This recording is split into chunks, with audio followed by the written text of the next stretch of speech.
Oiê, bom dia, boa tarde, boa noite, eu nunca sei a hora que vocês estão vendo esse vídeo, não é mesmo? Hoje vamos começar um novo quadro aqui no canal. Um quadro que eu vou responder as perguntas que vocês me enviam nas redes sociais, que me fazem no consultório, quando me param na rua ou no Uber.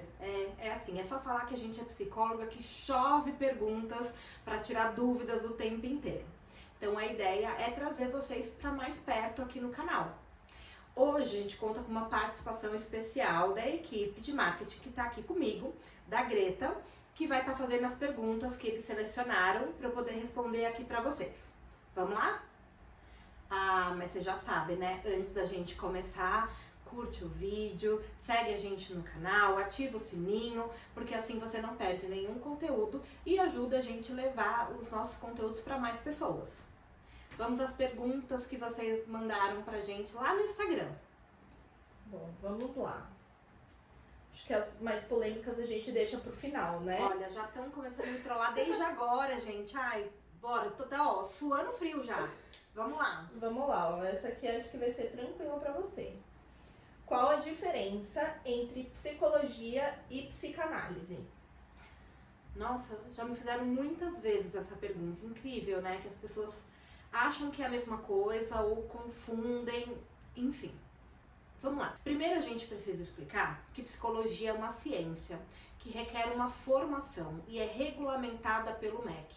E tem também os seus órgãos regulamentadores, que é o Conselho Federal de Psicologia e os Conselhos Regionais de Psicologia.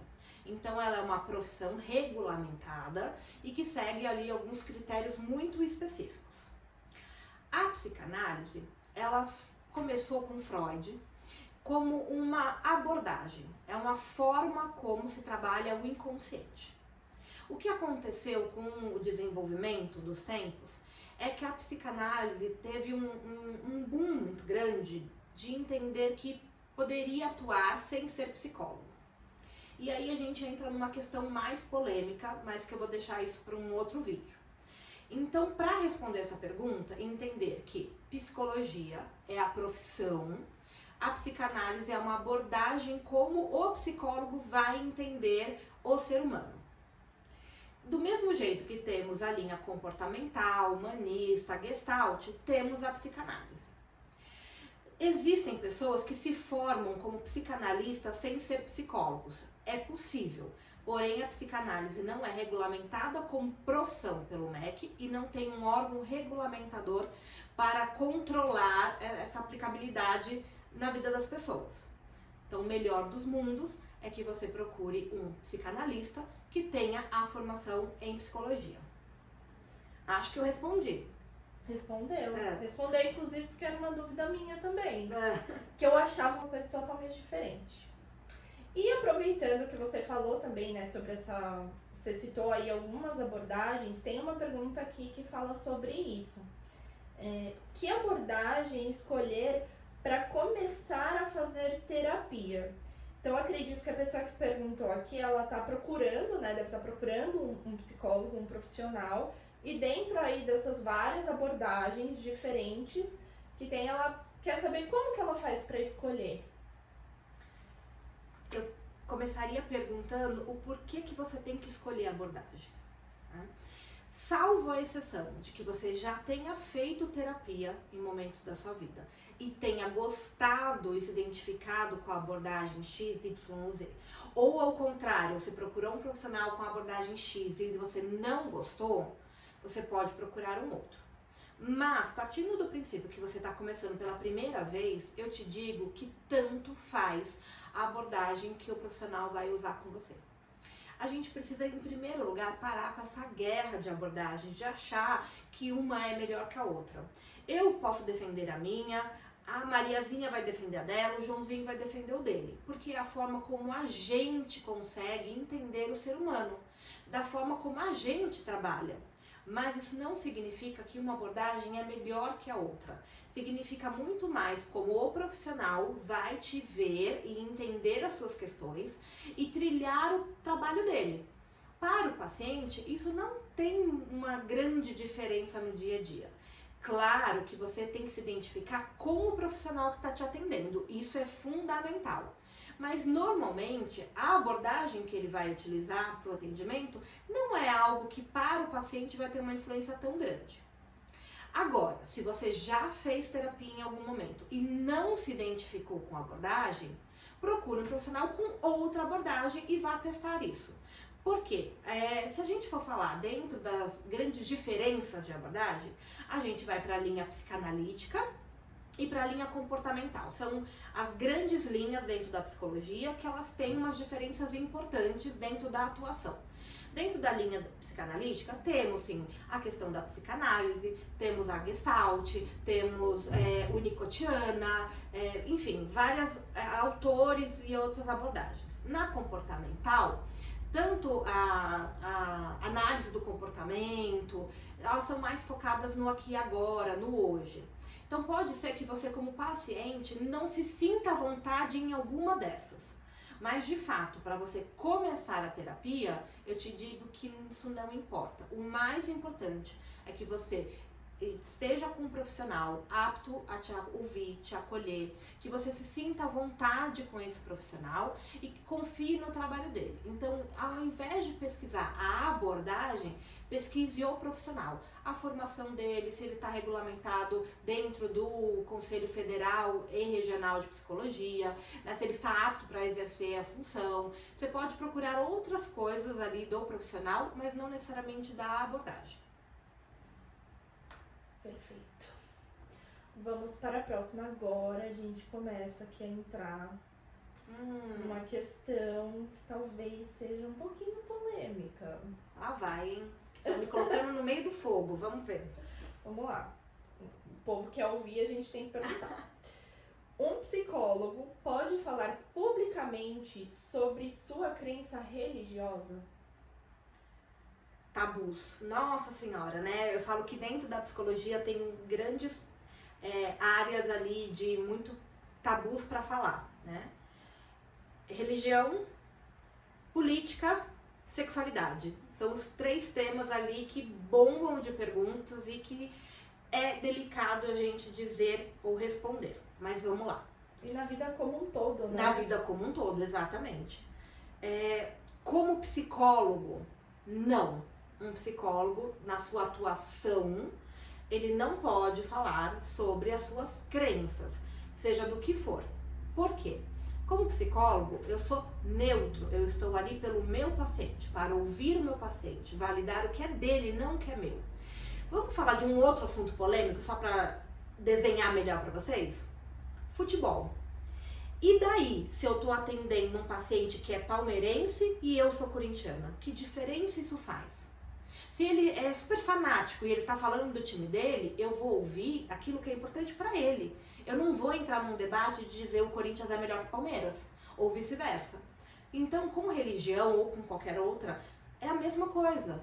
Se eu tô atendendo um cristão e o psicólogo é ateu, não importa. Porque ele, na atuação dele, ele tá ali pelo paciente. A nossa escuta tá pelo outro e não pelo da gente. Eu costumo dizer que o que é do psicólogo tem que ficar da porta para fora no consultório. Claro que aí vem umas outras questões. Primeiro porque somos seres humanos, né? Então tem algumas coisas que a gente não consegue, né, deixar tudo da porta para fora, senão a gente vira um robô. Mas o mais importante é que, independente da crença do profissional, o que vale na sessão de terapia é o paciente, é sempre o paciente. Agora, se o psicólogo tem, por exemplo, uma rede social e ele tá ali falando alguma coisa da vida dele, é um assunto também um pouco delicado. Primeiro que, lembra, somos seres humanos, então nós temos gostos, crenças, coisas que a gente faz. Se eu uso essa rede social, por exemplo, para falar do meu trabalho, o ideal é que a gente não misture. Mas esse profissional vai ter a vida dele. Então, de novo, eu vou usar o futebol que fica mais fácil de desenhar, tá? Talvez um paciente vai encontrar o psicólogo no estádio e falar: nossa, você torce pro São Paulo? Eu achei que você era do Palmeiras. Não, eu torço porque lá no estádio é a pessoa, né? Então vai ser a Juliana pessoa e não a psicóloga Juliana. Mas aqui no consultório, se ele falar que o Palmeiras é melhor do que o Corinthians, eu vou perguntar pra ele por que ele acha isso e o que isso influencia na vida dele. Então, a gente só precisa tomar alguns cuidados como profissional de como trazer o que é nosso para o paciente, ou falar publicamente, né? Mas, ao mesmo tempo, a gente não somos robô, né? Então, nós somos seres humanos. Agora, vou fazer um adendo que causa sempre polêmica para falar disso. É completamente proibido pelo Conselho Federal de Psicologia e os conselhos regionais de psicologia que o profissional se denomine de X, Y ou Z religião. Por exemplo, eu sou a Mariazinha, psicóloga cristã. Isso não pode, é antiético e a pessoa pode ser caçada dentro do Conselho Regional de Psicologia e não poder mais atuar.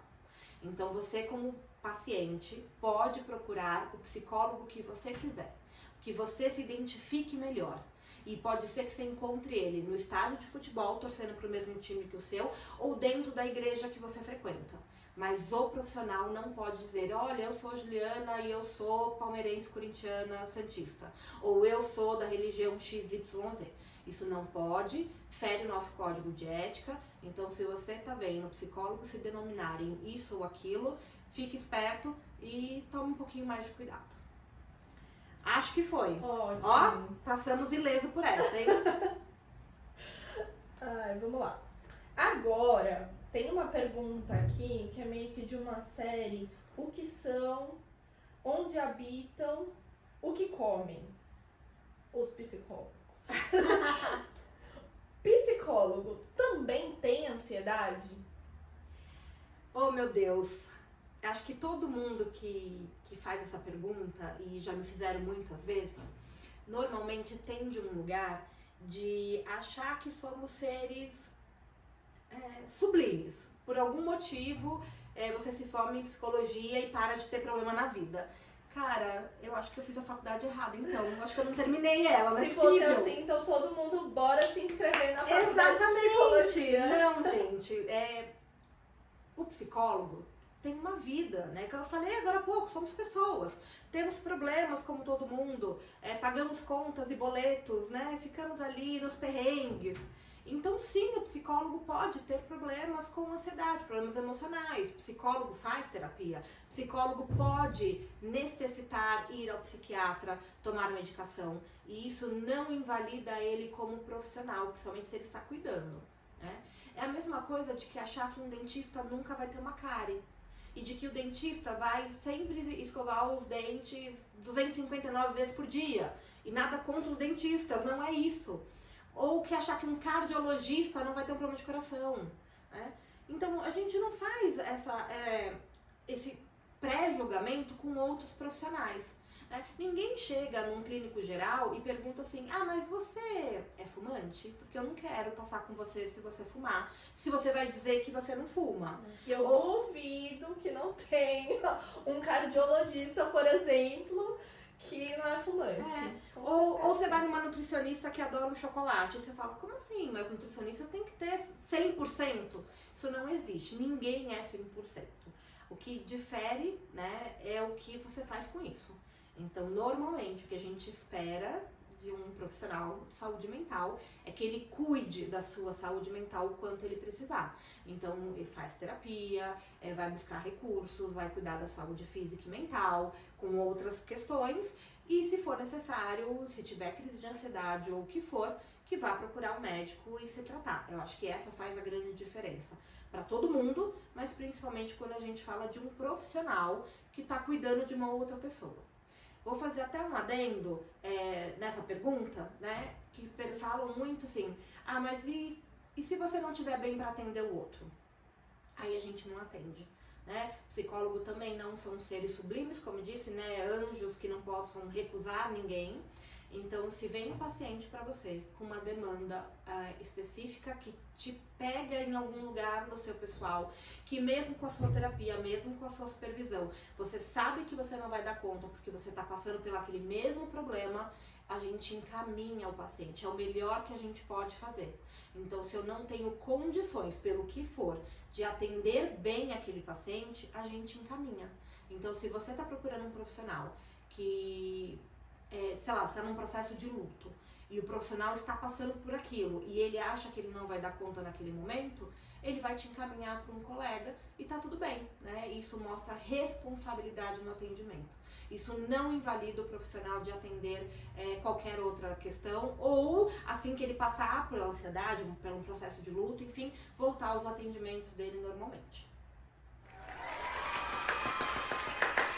Perfeito, então passamos ilesos pelas perguntas de hoje. Vamos deixar aí outras perguntas pro próximo quadro. Ufa, confesso que eu tava tensa aqui, não sabia o que ia vir, eu não sabia quais são as perguntas, a ideia é essa, né, que venha realmente de vocês. Então aproveita, curte aqui, não esquece de curtir o vídeo. E se você tem mais dúvidas, perguntas ou curiosidades, já deixa aqui nos comentários pro próximo vídeo. Obrigada aí pela Greta que tá aqui com a gente, né, participando, né, desse quadro, e eu vejo você no próximo vídeo.